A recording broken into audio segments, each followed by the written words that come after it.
নমস্কাৰ শ্ৰদ্ধা ছাৰ বাইদেউসকল আপোনালোক সকলোকে মই মোৰ ইউটিউব চেনেল নলিনীকান্ত ডেকালৈ স্বাগতম জনাইছোঁ। ছাৰ বাইদেউসকল প্ৰাথমিক বিদ্যালয়ৰ শিক্ষক-শিক্ষয়িত্ৰীসকলৰ কাৰণে এটি ভাল খবৰ আহিছে। ভিডিঅ'টোৰ জৰিয়তে এই কথাখিনি জনাবৰ কাৰণে চেষ্টা কৰিম। ইতিমধ্যে প্ৰাথমিক বিদ্যালয়ৰ শিক্ষক-শিক্ষয়িত্ৰীসকলৰ এটি দাবী আছিল প্ৰধান শিক্ষক পদটো সৃষ্টি কৰিব লাগে আৰু তাক লৈ ইতিমধ্যে বিভিন্ন আলাপ আলোচনা চলি আছে আৰু শেহতীয়াকৈ শিক্ষামন্ত্ৰী মহোদয়ে এটি বিশেষ ঘোষণা কৰিছে যে 15 আগষ্টৰ ভিতৰত প্ৰাথমিক বিদ্যালয়ৰ প্ৰধান শিক্ষকৰ পদসমূহ সৃষ্টি কৰা হ'ব। অৰ্থাৎ ইয়াত এটা ক্ৰাইটেৰিয়া আছে, যিবিলাক বিদ্যালয়ত ছাত্ৰ-ছাত্ৰীৰ সংখ্যা 100 জন বা তাতকৈ বেছি আছে সেই বিদ্যালয়বিলাকত এই ছাত্ৰ-ছাত্ৰীৰ সেই বিদ্যালয়বিলাকত প্ৰধান শিক্ষকৰ পদটো সৃষ্টি কৰা হ'ব আৰু 15 আগষ্টৰ ভিতৰতে যাৱতীয় যিখিনি কামখিনি কৰিবৰ কাৰণে চেষ্টা কৰা হ'ব সেই কথাটো উল্লেখ কৰিছে।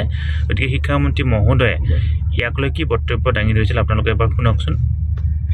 অসম ৰাজ্যিক প্ৰাথমিক শিক্ষক সন্মিলনৰ তেওঁলোকৰ মহাৰজত জয়ন্তী বৰ্ষৰ লগতে 44তম ৰাজ্যিক অধিৱেশনত মই আজি অংশগ্ৰহণ কৰোঁ আৰু তেওঁলোকক জনাওঁ ইতিমধ্যে আমি প্ৰধান শিক্ষকৰ পদ প্ৰাথমিক বিদ্যালয়ত আমি সৃষ্টি কৰাৰ কাৰণে আগবাঢ়িছোঁ, কিন্তু সকলো প্ৰাথমিক বিদ্যালয়ত প্ৰধান শিক্ষকৰ পদ সৃষ্টি নহয়। যিবিলাক প্ৰাথমিক বিদ্যালয়ত ছাত্ৰ ছাত্ৰীৰ সংখ্যা 100 বা ততোধিক আছে সেই বিদ্যালয়বিলাকত প্ৰধান শিক্ষকৰ পদ সৃষ্টি হ'ব। ইয়াত প্ৰয়োজনীয় অনুমোদন আমি লাভ কৰিছোঁ।